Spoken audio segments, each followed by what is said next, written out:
se lo meritano, e penso che sia un modo di incoraggiarli, fare in modo che continuino. Poi ci siamo dimenticati di ricordarvi che qui abbiamo l'emblema del canto a chitarra, un personaggio che sicuramente conoscono in Sardegna, ma conoscono bene in Italia e all'estero. Leonardo Cavizza non può che farci onore e noi siamo orgogliosi che sia venuto a trovarci. Sappiate che è un giovane di quasi 90 anni, ecco, auguriamo a Kente è troppo vago, come volete voi.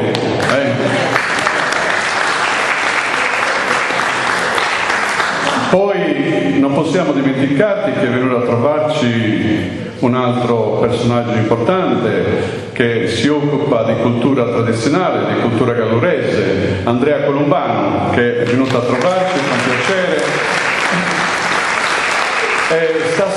Ieri sera proprio